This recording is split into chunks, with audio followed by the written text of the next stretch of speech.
আসসালামু আলাইকুম। 2025 সালে দেবজিৎ হাজরা পরিচালিত তুরুপের তাস নামে একটা সিনেমা এসেছিল, যে সিনেমাটা আমি রিসেন্টলি দেখলাম। এখন কেমন ছিল আমার এই সিনেমা দেখার এক্সপিরিয়েন্স, সেই জিনিসটা আপনাদের সাথে শেয়ার করার চেষ্টা করব।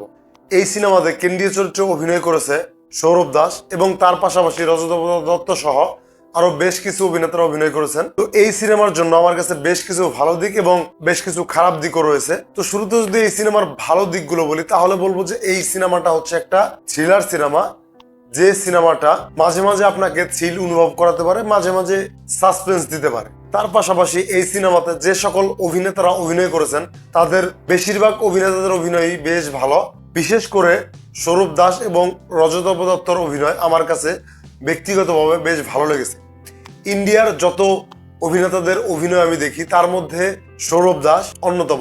যদিও এর আগে সৌরভ দাসের যে মৃগয়া সিনেমাটা ছিল, সেখানে সৌরভ দাসের অভিনয় এটার চেয়েও বেশ ভালো লেভেলের অভিনয় তিনি করেছিলেন, কিন্তু এখানেও তিনি তার ক্যারেক্টার ওয়াইজ মোটামুটি বেশ ভালো পারফর্ম করেছেন। তার পাশাপাশি যে সাপোর্টিং কাস্ট যারা রয়েছে তারাও মোটামুটি বেশ ভালো অভিনয় করেছেন। এবং তার পাশাপাশি এই মুভির ব্যাকগ্রাউন্ড মিউজিকও ঠিকঠাক, এবং এই মুভিতে যে ডায়লগগুলো লেখা হয়েছে সেগুলো মোটামুটি ঠিকঠাক লেভেলের ডায়লগ। এখন যদি আমি এই মুভির খারাপ দিক নিয়ে কথা বলতে চাই, তাহলে প্রথমেই এই মুভির যে খারাপ দিকটা আমার কাছে লেগেছে সেটা হচ্ছে এই মুভিটা দেখতে বেশ লেন্দি মনে হয়।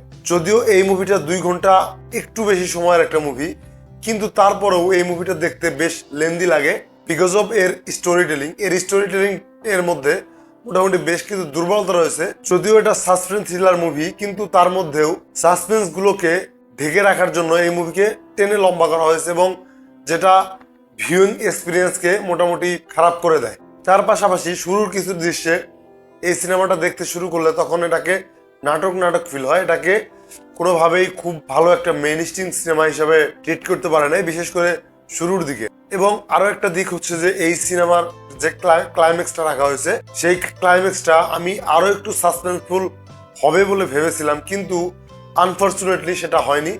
সেটা কিছুটা দুর্বল লাগে। যদি এটার ক্লাইম্যাক্সটাকে আরো একটু সাসপেন্স রাখা যেত তাহলে এই জিনিসটা আরো একটু ভালো লাগতো, এবং সেটা সিনেমার স্টোরির সাথে আরো ভালোভাবে আমাদেরকে কানেক্ট করতে পারতো।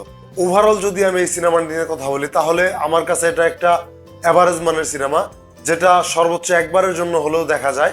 এবং সৌরভ দাসের ফ্যান যদি আপনারা হয়ে থাকেন, রজত দত্তের অভিনয় যদি আপনারা পছন্দ করে থাকেন, তাহলে অবশ্যই এই সিনেমাকে আপনারা একবারের জন্য হলেও চান্স দিয়ে দেখতে পারেন। এখন যদি আমি এই সিনেমাকে রেট করতে যাই, তাহলে আমি দিব 2.5 আউট অফ 5। এবং যারা ইতিমধ্যে সিনেমাটা দেখেছেন তারা অবশ্যই কমেন্ট করে জানাবেন আপনার কাছে কেমন লেগেছে।